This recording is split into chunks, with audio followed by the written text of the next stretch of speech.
Kan di Sumeneb itu tidak sekeras yang kita bayangkan. Jadi ya seperti tadi kita katakan bahwa ya solonya Madura itu ada di Sumeneb gitu. Ya, ketika saya dari rumah sini, dari pastoran menuju ke gereja, ketika saya berpapasan dengan saudara-saudara Muslim yang berjualan atau yang itu malah mereka romo, selamat pagi, selamat siang, selamat malam. Asik ya romo. Asik ya. Yang ada di Kabupaten Sumeneb ini semuanya hidup rukun. Bahkan kami tinggal di sini di Desa Pabian. Ini dijuluki sebagai dinobatkan menjadi desa kampung toleransi. Kampung toleransi karena di sini ada gereja, depannya ada masjid, lalu di dekat sini ada kelenteng. Ya, lalu benar. Juga memang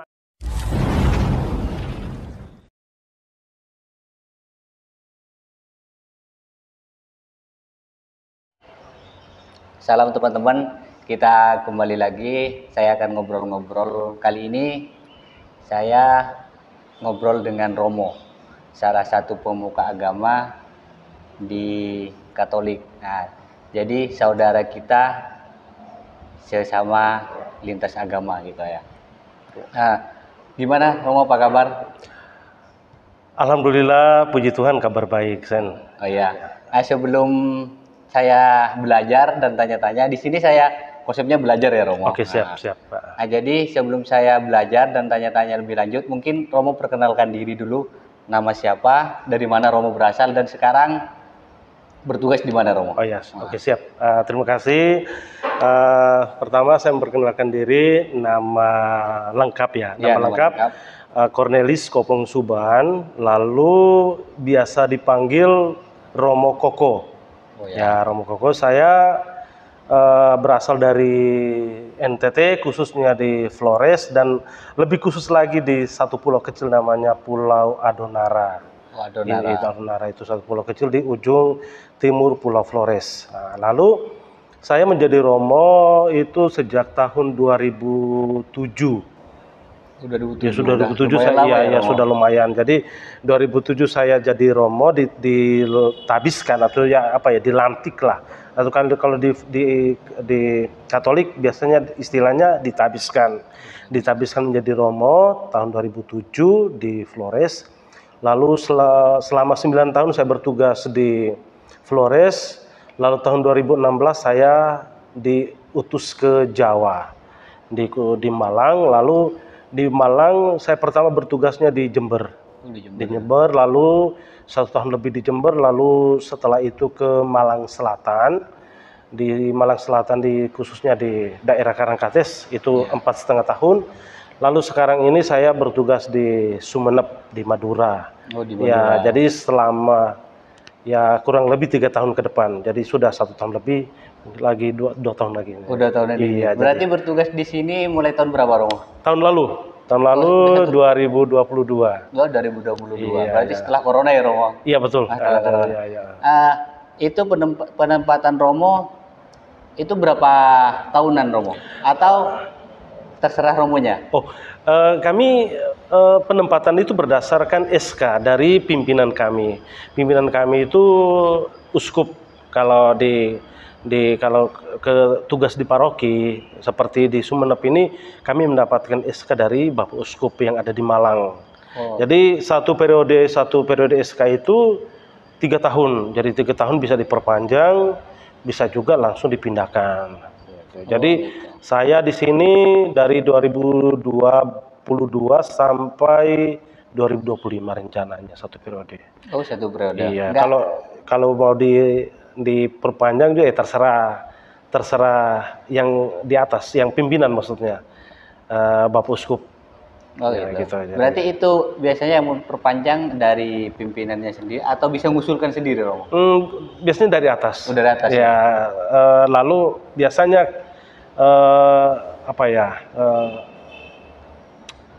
dari atas lalu biasanya menawarkan atau semacam konsultasi dulu apakah mau lanjut atau enggak, yaitu tergantung dari atas. Jadi kita yang di bawah kita ya terima aja apa yang menjadi keputusan dari atas itu. Iya. jadi tidak bisa membantah. Oh, tidak bisa. Iya, iya. Berarti karena waktunya pindah udah pindah ya Romo. Iya, betul. Nah, di sini kan udah 1 tahunan ya Romo. Iya, 1 tahun lebih di sini. Gimana gini? Kan kebanyakan orang memandang Madura itu keras, dan juga di Madura itu mungkin kalau mayoritas yang saya tahu di Madura itu mungkin agamanya itu NU Romo, katakanlah Iya, gitu. iya. Nah, gimana hidup selama 1 tahun di Madura Romo? Oh, gitu. Apakah asik dengan warga sekitar? Kan mayoritas itu Muslim Romo. Ya, Nah, betul. gimana? Baik. Soal apa ya? Soal Madura itu apa ya? Keras, lalu fanatik, Islam fanatik ya. Ya. Itu sebelum saya ke Madura, ketika saya masih di NTT di Flores itu dengar kata Madura saja pikiran kita, oh itu Islam fanatik, itu orangnya keras dan lain sebagainya ya.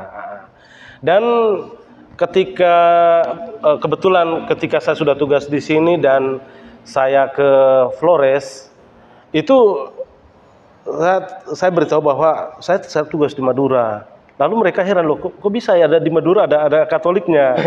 Iya. Oh iya, di sana ada 3 paroki malahan, tiga gereja Katolik besar. Jadi di Bangkalan, Pamekasan, di Sumeneb. Ya itu saya menjelaskan di sana walaupun mayoritasnya Muslim, dan ya kalau kita dari luar mengenal bahwa Madura itu Islamnya fanatik, keras dan seperti, tapi di tempat saya menjelaskan di Sumeneb itu tidak sekeras yang kita bayangkan. Jadi ya seperti tadi kita katakan bahwa ya solonya Madura itu ada di Sumeneb gitu. Nah, lalu selama 1 tahun saya ada di sini ya saya sungguh-sungguh menikmati ya, merasakan kerukunan itu, karena juga saya memanglah terbelakang juga keluarga. Orang tua saya memang ibu saya dari keluarga Muslim. Oh, keluarga Muslim. Iya, ibu saya dari keluarga Muslim. Lalu apa ya, saudara-saudaranya juga Muslim. Jadi di kampung saya itu Katolik dan Muslim itu apa ya? Sudah ya, nyatu. Jadi karena perkawinan, jadi hubungan kekerabatan kekeluargaan itu selalu ada karena hubungan ya, karena perkawinan. Jadi tidak ada percekcokan, tidak ada perselisihan di antara kami. Nah, dari situ ketika saya ke sini memang ketika saya ke Madura, ke Sumeneb, memang saya merasakan bahwa di sini memang mayoritasnya Muslim. Kalau di sana kan mayoritasnya Katolik ya. Katolik. Kalau di sini Muslim, tapi saya merasakan bahwa ya saya bisa menikmati kehidupan di sini, kebersamaan dengan saudara-saudara Muslim. Bahkan ya ketika saya dari rumah sini, dari pastoran menuju ke gereja, ketika saya berpapasan dengan saudara-saudara Muslim yang berjualan atau yang itu malah mereka Romo, selamat pagi, selamat siang, selamat malam. Asik ya Romo. Asik ya. Jadi kayak tidak sungkan, lalu juga mungkin tidak takut lagi gitu. Jadi dan saya sebagai orang luar, sebagai pendatang, saya juga merasa bahwa kalau saya pendatang lalu saya menutup diri, ya buat apa saya berada di sini gitu. Ya, berarti saya tidak ada teman kalau saya menutup diri. Iya. Jadi harus membuka diri dengan orang-orang yang ada di sekitar itu.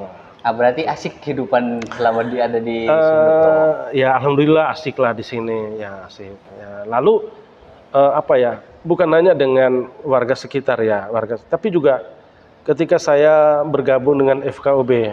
FKUB itu apa ya? FKUB itu Forum Kerukunan Umat Beragama ya di Kabupaten Sumeneb.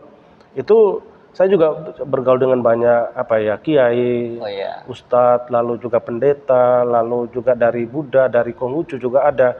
Dan kita banyak sharing pengalaman tentang bagaimana kerukunan umat beragama yang ada di Kabupaten Sumeneb ini, dan rata-rata semuanya memberikan apresiasi karena umat yang ada di Kabupaten Sumeneb ini semuanya hidup rukun. Bahkan kami tinggal di sini di Desa Pabian. Ini dijuluki sebagai, dinobatkan menjadi desa kampung toleransi. Kampung toleransi karena di sini ada gereja, depannya ada masjid, lalu di dekat sini ada kelenteng. Iya. Iya, Lalu betul. juga memang agak jauh tapi masih dalam wilayah desa ini ada gereja Kristen juga gitu ya.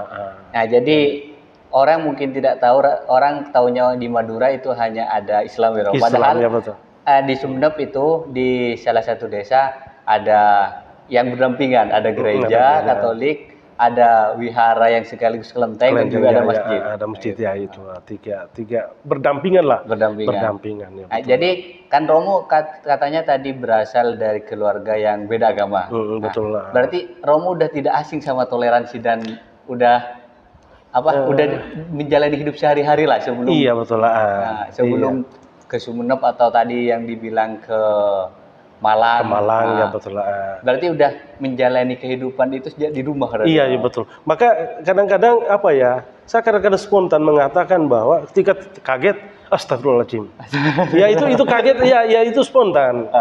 Jadi kadang-kadang kok bisa ngomong, ya karena memang sudah terbiasa seperti itu. Bukan berarti bahwa saya tinggal di Madura baru ngomong itu, tapi enggak. Tapi dari dulu, dari kampung memang sudah terbiasa dengan kata itu. Jadi ya kami memang di sana ya seperti itu. Kami di kampung terutama itu toleransinya sangat luar biasa. Waktu saya kecil itu ketika hari raya itu sangat terasa. Kalau hari raya Natal atau Paskah, itu ketika kita yang Katolik kita pulang dari gereja, setelah perayaan pulang dari gereja itu kita berkumpul di kapel itu gereja kecil yang ada di kampung itu. Lalu kita berkumpul di situ yang Katolik, lalu Muslim itu mereka kumpul di masjid, lalu mereka nanti berarak menuju ke kapel atau gereja kecil itu, lalu salaman, makan minum bersama gitu. Demikian pun ketika hari raya Idul Fitri, Idul Adha, ya itu juga sama. Mereka kumpul di masjid, kita dari gereja atau kita dari kapel, kita berarak menuju ke masjid. Asik kita, iya betul. Jadi itu pengalaman waktu kecil yang saya rasakan begitu luar biasa. Hanya ya akhir-akhir ini saya dengar kebiasaan itu sudah mulai pelan-pelan berkurang, nggak tahu alasannya apa. Tapi waktu saya kecil sama si SD SMP itu kerukunan begitu luar biasa. Kebersamaan antara Katolik dengan Muslim itu di kampung itu begitu luar biasa dengan itu, saling mengunjungi. Dan ketika saya di Malang Selatan ya, selama 4,5 tahun di sana, itu juga kerukunan begitu luar biasa saya merasakan itu. Jadi setiap kali ada hari raya Natal, Paskah atau Idul Fitri, atau juga di sana kan ada Hindu juga, ada Nyepi, itu kita saling mengunjungi. Jadi anjang sana. Jadi Katolik mengunjungi Islam, keluarga Islam, atau yang ketika hari raya Natal yang Islam mengunjungi keluarga Katolik. Jadi semua, jadi tidak hanya pemuka agama tapi semua warga itu saling mengunjungi. Jadi Bhinneka Tunggal Ika. Iya betul sekali ya, itu di sana. Di sini juga saya berusaha untuk coba membuka diri untuk bisa mengunjung, walaupun selama ini belum kunjungan belum saya rasakan. Tapi kalau tahun lalu ketika saya datang di sini waktu Natal itu banyak saudara-saudara Muslim yang datang ke gereja. Oh berarti Romo udah 1 tahun Natal di sini ya? Iya, 1 tahun. 2 tahun. Nah ini lagi kan Natal ya? Iya, 2 tahun ini dua kali sudah ini. Berarti pas Natal kemarin itu banyak saudara-saudari Muslim itu yang datang ya? Iya datang ya. Jadi dari Gus Durian. Dari Gus Durian juga sempat datang mengucapkan ucapan selamat Natal. Lalu juga dari forum pemuda kerukunan umat beragama itu juga datang. Mereka mengadakan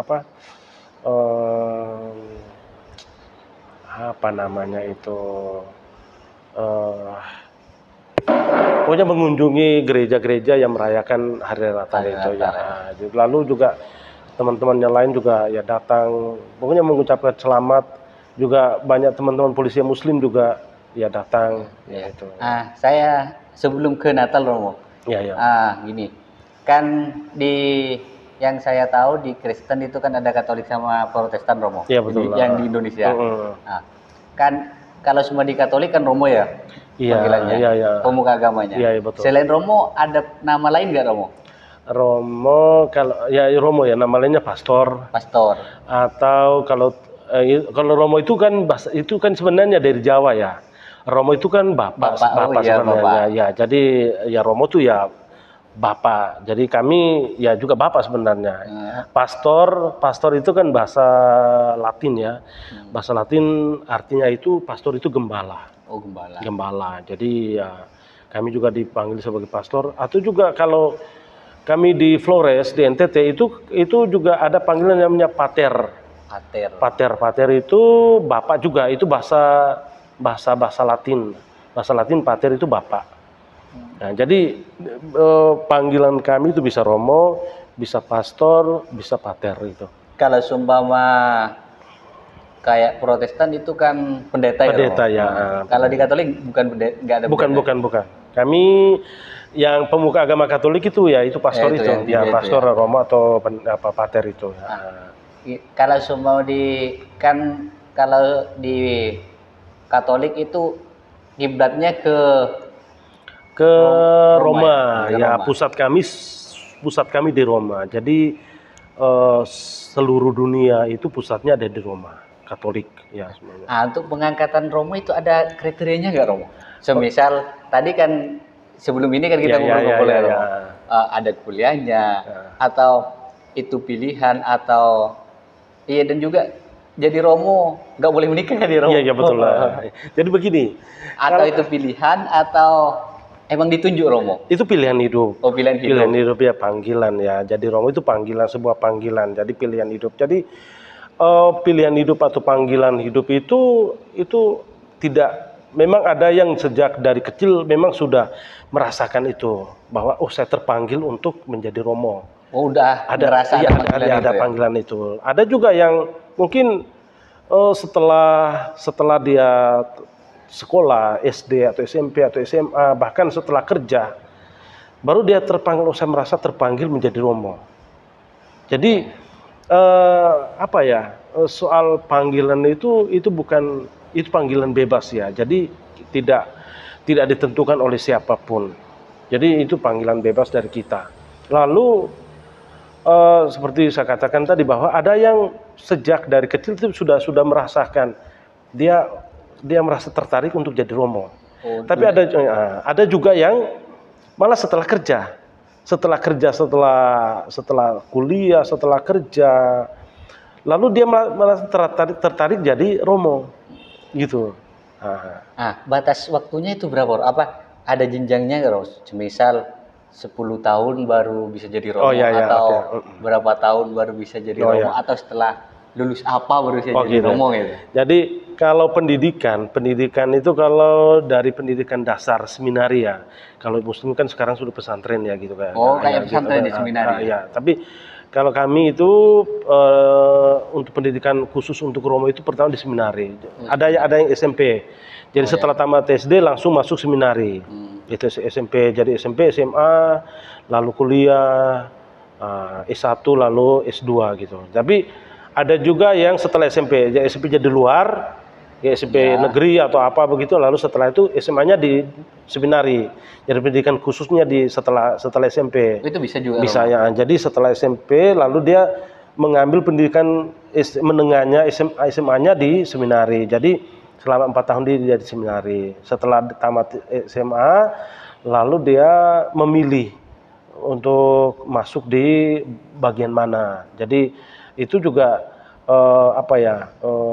pilihan bebas. Jadi ada yang mau di Indonesia di banyak tempat yang banyak pembinaan untuk menjadi Romo itu. Jadi tidak satu tempat. Jadi Flores ada di Jawa, di Sumatera, di Kalimantan, di Papua, di Manado ada banyak. Ya, jadi terserah, tergantung dia memilih yang mana. Lalu selama dia memilih itu dia nanti akan kuliah selama 4 tahun S1 ya. Setelah S1 lalu praktek, setelah itu S2, setelah S2 baru bisa jadi Romo. Jadi kalau saya itu masuk seminari tahun 94 ya. SMA 94, lalu tamat 98 kan 4 tahun, kami 5 tahun. Lalu Setelah itu masuk di seminari tinggi, perguruan tinggi itu, lalu sampai tahun 2007. Jadi sekitar 13 tahun. 13 tahun baru jadi Romo. Iya, ya? 13 tahun baru jadi Lama Romo. ya Romo? Iya, lumayan lah, lumayan. Lumayan. Iya. Pas jadi gini, kalau kan tadi panggilan untuk jadi Romo itu ada panggilan diri kan ya? Iya, iya. Kalau sumpama sebelumnya dia udah punya berkeluarga Romo, mau jadi berarti harus meninggalkan keluarganya Romo? Oh, kalau sudah jadi, kalau sudah berkeluarga nggak bisa. Oh, berarti itu syaratnya? Syaratnya itu tidak masih pernah berkeluarga. Iya, syaratnya harus masih lajang, masih bujang. Nah, ada juga Romo yang saya nggak tahu benar atau enggak ya. Kembali lagi saya ingin belajar. Iya, nggak apa-apa. Kalau nggak salah dalam Katolik itu, kalau semua udah menikah, itu tidak bisa berpisah ya Romo? Betul, tidak bisa diceraikan. Kan ada kata-kata, kalau nggak salah seperti ini Romo. Apa yang dipersatukan oleh Tuhan tidak boleh diceraikan oleh tidak manusia. bisa dipisahkan kecuali Tuhan itu sendiri. Iya, ya. Jadi dipisah oleh Tuhan itu oleh kematian maksudnya. Jadi berarti kalau seumpama dia belum mati, nggak bisa bercerai atau bisa bercerai tapi tidak boleh nikah lagi Romo? Iya betul. Jadi ini kita untuk pernikahan ya kita melenceng sedikit tidak apa-apa. Tapi kalau di Katolik itu memang tidak mengenal kata perceraian. Jadi seperti tadi dikatakan bahwa di kitab suci mengatakan bahwa apa yang telah dipersatukan oleh Allah, oleh Tuhan tidak boleh diceraikan oleh manusia. Ya, kecuali oleh kematian. Ya, kematian kan oleh Allah sendiri. Nah, itu. Lalu pengalaman selama ini ya, ada saudara-saudari kita yang setelah menikah secara Katolik lalu pisah. Ya. Menikah hidup pisah, bukan cerai. Itu bukan cerai. Itu bercerai ya? Bukan bisa. Cerai, karena cerai itu kalau kami di Katolik cerai itu di pengadilan. Tapi itu hanya di pengadilan. Kalau dalam gereja Katolik itu tidak mengenal kata perceraian. Oh, berarti itu hanya kata cerai di pengadilan aja. Iya. Tapi dalam agama itu hanya berpisah. Ya berpisah. Jadi bisa pisah ranjang, pisah rumah, ya bisa saja. Tapi mereka walaupun sudah berpisah, tapi ikatan perkawinan itu tetap ada. Berarti ikatan boleh nikah lagi, Romo? Iya. Sebenarnya ya seperti itu. Kalau menikah lagi, berarti itu harus ada proses lagi. Ada proses. Jadi kalau di gereja Katolik namanya pembatalan perkawinan. Ada pembatalan perkawinan. Jadi setelah menikah, lalu dalam perjalanan waktu ternyata ada masalah. Dan masalah itu sebenarnya sudah ada indikasinya sudah ada sebelum menikah. Jadi ada halangan-halangan perkawinan sebelumnya. Jadi ternyata sebenarnya sudah ada halangan perkawinan, tapi karena mereka sudah melanjutkan ke jenjang perkawinan. Tapi setelah menikah lalu ternyata ada persoalan. Nah, jadi persoalan itu bisa diatasi dengan pembatalan perkawinan. Jadi ketika ada pembatalan perkawinan, maka orang tersebut bisa menikah lagi. Oh, bisa menikah lagi. Kalau ada pembatalan perkawinan, kalau tidak ada surat pembatalan perkawinan dari tribunal atau hakim gereja, berarti orang tersebut tidak bisa menikah, tidak bisa menikah secara Katolik. Kalau menikah secara agama lain ya terserah dia. Tapi untuk secara Katolik ya bisa. Gitu. Oh ya, ini bentar lagi kan Natal ya, Romo? Kita kembali ke Natal. Oke, siap.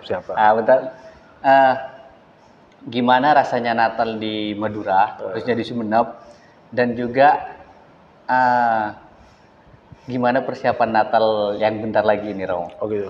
Kan biasanya banyak kalau udah Natal ini rame-rame, Romo. Ada yang kalau semua dalam saudara-saudara umat Muslim saya, ada yang bilang mengharamkan ngucapin selamat Natal, ada yang boleh atau apa. Kalau saya sih, kalau selagi punya temen yang Katolik, atau Kristen, gak apa-apa sih. Iya, gak apa-apa sebenarnya. Kan cuma mengucapkan selamat ya. Nah, itu gimana, Rob? Dan juga yang saya ketahui, katanya Natal itu tidak hanya 25, Romo. Tanggal 25. Ada sebelumnya, ada setelahnya. Atau gimana itu, Romo?